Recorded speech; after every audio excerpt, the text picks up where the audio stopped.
One more panel before our lunch break. So these are some heroes in our community that you really need to hear from. They are supporting with wraparound services our tech talent pipeline. I want to welcome to the stage Michelle Gongora, who's going to be our moderator, and she's a grant program manager with the Miami Tech Works team. Virgilio Rodriguez, who's the vice president of programs at OIC of South Florida, who's one of the partners in this work. Sorry, you guys can squish behind. Giselle Ortiz Velasquez, who's the director of Upskill Miami at United Way Miami. And Angeline Evans, who is the VP of Mission Advancement at YWCA South Florida. Good morning. My name is Michelle Gongora. I'm the grant project manager at Miami Tech Works. Thank you all for being here today. Today, with our esteemed panelists, we're going to hopefully get a better understanding of some of the challenges that adult learners encounter and how wraparound services could be a key element to a successful learning journey. So thank you very much. So welcome everybody to the panel. My first question goes out to, first I'm gonna have everybody introduce themselves and speak a little bit about their organization. So we'd like to hear about that. Virgilio? Sure, Virgilio Rodriguez, Vice President of Programs at OIC of South Florida. We've been in South Florida for 22 years. We are a workforce development and workforce training organization serving about 10,000 students, actually clients a year, and part of a national organization founded by Dr. Reverend Leon Sullivan in 1964. Very proud moment to be here, having been in the development space for many years. It's just amazing to see concepts, ideas, and actionable solutions come to fruition like it has here. Good morning, everyone. I'm Giselle Ortiz Velasquez, and I'm the director of Upskill Miami. And I am proud to be part of United Way Miami, an organization that is going to be celebrating 100 years in Miami-Dade County and providing services and resources to our community.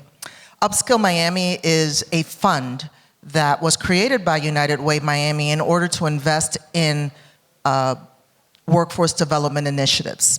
So it's incredibly important for us to be able to be in a space where we can make an impact in being able to bring together employers as well as individuals in our community, as well as training providers in order to provide opportunities for people to train and then transition into employment in high growth and high paying jobs. Thank you, Giselle.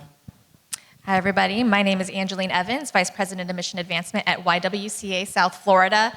We are 104 years old in Miami-Dade County, and we were created back in the day to advance equity for women and for communities of color have always been our target. And the reason we do that is because we know that when we're able to break down barriers and address the needs of the most vulnerable communities, we can open doors for others. These doors get blown wide open. Workforce development has been in our blood since the very get-go in the 20s, when we used to have typing classes for women who, when they're just starting to enter the workforce, to war times when all the men were gone and women had to fill these spots. This is where YWCA came in, and this is where we're really proud to continue coming in, particularly in the expanded and wraparound services that we're able to not just provide, but also connect with in the community with partners such as United Way, OIC, and so many of you out here. Thank you, Angeline. Thank you. So to start off with our questions, Virgilio, with your experience at OIC and all the services that you provide your participants, how do the wraparound services address the unique needs of first generation and adult learners and to complete a successful training journey? Thank you. Wraparound services for us is basically a model that we've had since our inception here at South Florida for 22 years. It's part of our client experience. So there's intake, assessment, and case managers that basically serve our clients, close to 2,000 per year. But wraparound services is basically asset mapping. It's partnership. It's a trust relationship with the client first and foremost. It's the client basically coming to us, no different than we do in LinkedIn environments where we exchange information, knowledge, and resources. The topics that we uncover in the work we do with low to moderate income populations basically are obviously highly sensitive. So it's a trust relationship, and it's basically acknowledging that the human experience basically oftentimes can or is susceptible basically to life events. And so we step in as a trusted partner. We leverage resources. We acknowledge that barriers are real with the client, But we also acknowledge that on the other side of those barriers, if we resolve them, it can change life trajectories, it can transform communities, it can create economic opportunities for individuals. But it also takes, in terms of it being sustainable, takes public and private partnerships, and we've done that over 22 years under our CEO, Newton Sannon. Over $100 million has been raised to serve clients, again, in partnership with Department of Labor, with foundations, with Miami-Dade College. We work with all partners. And lastly, I'll share, wraparound services have a real economic impact. I work with a team not here in Florida, and I won't mention the company we worked with, but this company had basically a 28% retention rate. They had natural attrition. It was in manufacturing, and they were doing really well, had been around for over 50 years. And we did a financial model basically that looked at if we were able to increase through workforce development, through support services and other strategies working with the city, if we were able to increase it to 38%, what would the impact be? And it was another $40 million in revenue generated. And so, but it meant working and signing on to basically working with a workforce partner. It meant leveraging all resources. It meant working with hiring managers. And I'd say what's important here is to understand and never underestimate the role of nonprofit organizations.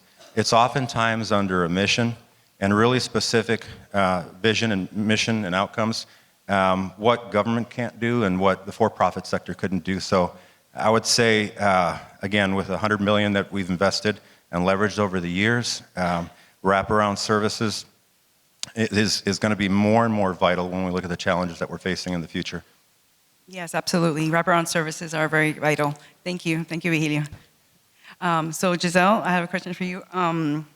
So what are some of the programs that, I know you spoke a little bit about your programs already, but expand upon that in regards to wraparound services and the tech talent pipeline. What are some of the programs that United Way might have to address these needs? Absolutely. So at United Way Miami, we've always had the ability to have the community access resources. So that infrastructure was already in place. So what we had the opportunity to do when Upskill Miami was launched in July of last year is to provide or to have the opportunity for the individuals that were being funded through the programs that we supported to be able, as a value-added access to wraparound services. So some of those wraparound services that we provide is, first and foremost, what we're looking for is to be able to assist individuals in our community with being able to obtain financial stability. And so one of the things that these individuals that are part of our training programs have access to is the ability to work with a financial coach through United Way's Center for Financial Stability. So they work with them one-on-one to be able to assist them in creating a budget and basically doing everything that they need in order to be able to work towards economic stability. Individuals also have access to our Mission United. So if we have any veterans that are part of of the programs that we support, they have access to Mission United, which works exclusively with the veteran population and can assist them with any matters that they may need help with.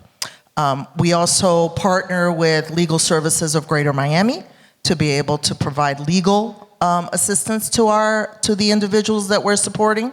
And then we are very blessed that we have a very robust resource network, 2 organizations that are right up here on stage with me. So any other issues that an individual may have or challenges or barriers that cannot be addressed directly by us, we then can refer them to our extensive resource network to deal with issues such as housing, childcare, homelessness, and food insecurity, as well as potential emergency assistance. That's great. Thank you, Giselle. And it's true. I think working as a team and with each other, as far as like organizations, and like Vigilio was saying, with the profit and nonprofit, organizations to come together, and they're all needed in this attempt to address the needs of the the adult learner. Angeline, please share a little bit about. I'm sorry. I have a specific question for you.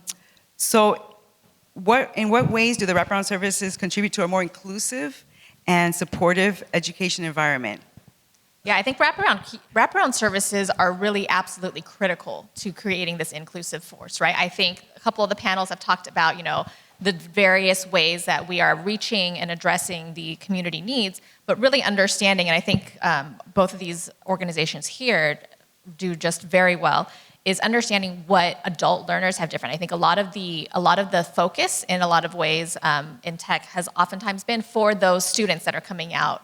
We heard about boot camps and how amazing and how successful those can be for people who are in a situation to be able to take advantage of programs like that. And a lot of the individuals that we work with, a lot of the individuals that I know these programs are trying to reach here are those upskillings, are those reskillings that we talked about, and they have very different needs. We're talking about people who cannot take months or even weeks off of a fully paid job or off of their health insurance to be able to support their families. Wraparound services, that's where, we can kind of help people who may not have access or reliable technology. There's programs like Miami Foundation's Miami Connected that we're all able to lean on. Even things like Giselle said, emergency funding. Your electricity is about to be shut off. When we get the opportunity to work with workforce development programs, we have a Women's Success Fund where we can, go to your utility and pay them directly, make sure these are little things that sometimes you think about, but can absolutely make these extremely inaccessible to a potential talent pipeline, to creativity, to individuals and to communities that could really not just benefit from being part of that talent, but also contribute to, there's just so much in Miami. Communities wholesale are being left behind here just based on the development that is going on. And without those wraparound services, we're never going to keep people in Miami. We're not going to be able to bring these opportunities to them and create a truly inclusive workforce. Great, thank you, Angeline. And I wanted to expand a little bit upon what Angeline was saying to add a little bit more information. But the wraparound services that are usually in need for some of our students include anything from, transportation is usually an issue, so sometimes we provide bus passes or gas cards. Also, food insecurities is another issue, so a lot of our training partners have like food pantries that are accessible to students. And additionally, we, besides the transportation and food, then there's sometimes like emergency funding because there's things come up. So a lot of our partners also provide those type of, last minute financial assistance. And then I wanted to add another element, which I'm not sure if you've touched on, which is another aspect of wraparound services, which has to do more with the technical aspects and the job search aspects. So, and some of our training providers also, have a great, program around resume review, working on your interview skills, working on your LinkedIn and all of that. So all of those actually are part of, like a key part of wraparound service as well. But I had a couple of questions. So Vigilio, what are the, the target population? I know you have a wide variety of people that OIC mostly, the participants. Absolutely. So we have a women's workforce empowerment program. We have a long-standing reentry program. And we serve, again, close to 2,000 adults, and I have a talent pipeline of about 8,000 young people working both in Broward and Miami-Dade. And again, I'll say, having my background basically in education and workforce, I've done everything from early childhood, elementary, middle, high school, higher ed workforce. And we see that the needs basically in data that I looked at with teams can happen, basically situations happen at any point. And problems, persist and take just an immense amount of effort to overcome them. And so I think my message here is that it really takes, there's great need, but on the other side of that, there's tremendous opportunity. And so we view the clients that we serve really as an untapped talent pool. It's our role basically is making sure from the equity standpoint that, and with this partnership basically, that everyone we serve has access and awareness to the opportunities. And so proud to basically, by nature I'm introvert, but I'm happy to represent the folks that we serve and to bring awareness and opportunities to them so that they can be piped in. And that's really what this entire initiative is. So proud again to be here. Great, no, thank you for being here. And I have a question for Angeline. And what are the, obviously coming from the YWCA, I imagine most of your participants or people in need are women, but can you explain a little bit or expand upon that, like what you're seeing as far as the ones that have the most need or challenges? Absolutely. So yes, we are, like I mentioned, we design all of our programs and do our outreach kind of targeted to women, but all of our programs are actually open to anybody. So we do have a fair amount of representation across genders, across communities in all of our programs. So, YWCA over 100 years, we've developed kind of all these different arms. We've got preschools, we've got after-school programs and summer camps. We are doing health screenings and health fairs and education workshops, collaborating with partners like Jackson and Southern Birth Justice Network on Black maternal health. It kind of runs the gamut. We have, our economic prosperity area under which our workforce development and wraparound services kind of fall. So for us, we have kind of two kind of things that we think about is, the people that we're serving currently that come in through our variety of programs. A lot of them tend to be parents, whether they are, mothers, fathers, grandparents, guardians. A lot of them have children. So that is something that we do find a lot in our population. We do find that a lot of them are not native English speakers. So that is something that I think is very common across all of our things. So as much as possible, being able to provide and refer to those wraparound services in people's native languages is a huge way that the nonprofits are really positioned to be able to serve their communities. We do find that some common challenges that I think it sounds kind of similar to what Really was saying, the common challenges that our women face across the board tend to be things that are facing a lot of people. Housing, childcare, transportation, access to health services. So things like that I think are, some of us are, don't have to think about them as much as others, but for other people, these are daily situations, daily decisions that need to be made. And the more that we can, as a community, wrap around those connections and resources to be able for them to concentrate on things like, hey, what's my next step? What is the upcoming industry? What are the opportunities I get to pursue? I think is what the benefit of the wraparound. I kind of I like to think of it as a network. It's not just a service, it's not just a resource, because it is so very much a group and community-wide effort. Thank you, Angeline. And did you have any of you have any last-minute comments that maybe didn't come up in a question that I asked? Giselle, did you have any last-minute? Well, it was funny. In all the panels that we've had, there's been one theme that I've heard, and it was something that's incredibly important to us. Obviously, we're supporting individuals that are going to training in order to be able to assist them to be able to move towards a pathway of economic stability and financial stability. But one of the things that's really, really important is the employer. I think that it was said more than once. Employer leadership. So I know one of our panelists said, that they were kind of challenging the employers that were in the room to go back and talk to your colleagues and other companies that you know of about the importance of investing and being part of this not only this collaborative, but across the board in different industry sectors, to be able to create what I consider to be a smoother pathway for individuals that are in training to be able to transition into really great opportunities. So that's what I would say for me. I'd like as a kind of a last thought. Thank you, Giselle. I love that, and I kind of want to just jump off of what you were saying, Giselle, to the employers. Don't think of the wraparound services as something that's just part of the educational experience. Right? Because once they get that job, they're still trying to, a lot of the individuals that we're serving that for which this is an opportunity for that to reach that financial stability, to create generational patterns and wealth for their family, those needs don't stop the second they get that job offer. That is where, I would highly encourage the employers to continue engaging with the organizations, with the nonprofit community, because these are the people, once it's easy to think once you're graduated, you're done. But that's not how we see them, and that's not how their experience and their lived experience is. So, That's absolutely true. use us. I'm glad you brought up that last point. And I think we're going to go ahead and end it there because I think our lunch, I think it's a lunch break, is it? Almost? Oh, one more, sorry. But anyway, we're wrapping up. But thank you so much. You each had such great input. And Angelina, that's a great point that I just did want to like reemphasize is that both the academic institutions and the employers should definitely be aware of all the needs that a potential employee might have. And it does continue beyond just the hiring. Thank you so much.